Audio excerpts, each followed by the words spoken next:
আরে টিভিতে এগুলো কি দেখাচ্ছে? আরে ডক্টর গুলো মিলে তো রোবট তৈরি করেছে। আরে আমিও রোবট তৈরি করবো। ইয়া, আরে আমি গাড়িটি ভেঙে ফেলি। এই তো গাড়িটি ভাঙা হয়ে গেছে। আরে তুই আমার গাড়ি ভেঙেছিস, আজকে তো তোকে মজাই দেখাবো। ইয়া ইয়া, আজকে তুই অনেক মার খা, তোকে আজকে বাসা থেকে বের করে দেবো। আরে বন্ধুরা, তোমরা সবাই লাইক সাবস্ক্রাইব করে দাও। আরে আমি তাড়াতাড়ি করে গ্যারেজে চলে আসি। এই তো আমি গ্যারেজে চলে এসেছি। আরে বন্ধুরা, আমি রোবট বানিয়ে ফেলেছি। আজকে আমি রোবটে করে উড়ে বেড়াবো। ইয়ে, কিউট মেয়েগুলো আমাদের দেখে হাসছে।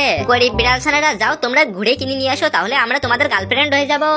হে সৃষ্টিকর্তা, আমাদের সাহায্য করো। এবার আমাদেরকে একটা প্যারাশুট বানাতে হবে। প্যারাশুটটা ডিজাইন করে ফেলি। এই তো আমি অনেক কষ্ট করে প্যারাশুট তৈরির মালামাল গুছিয়ে ফেলেছি। বন্ধু, প্যারাশুটের কাপড়ও রেডি। এবার আমাদেরকে তাড়াতাড়ি সবাই কাজে লেগে পড়ো। আমাদের সফলতা খুবই হাতের কাছে। বন্ধুরা, জীবনে অনেক বড় কিছু করতে হলে পরিশ্রম ও ধৈর্য দুটাই অনেক জরুরি। পরিশ্রম আর ধৈর্য, তো আমরা পরিশ্রমের সাথে প্যারাশুটটা তৈরি করা সম্পূর্ণ করে ফেলে পাশে উড়ে যাব।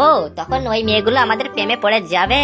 ও বন্ধুরা দেখো, ওরা একটা প্যারাশুট বানিয়ে ফেলেছে। যাবো, আর তোমরা শুধু চেয়ে চেয়ে দেখবে। বন্ধুরা টাটা, বাই বাই।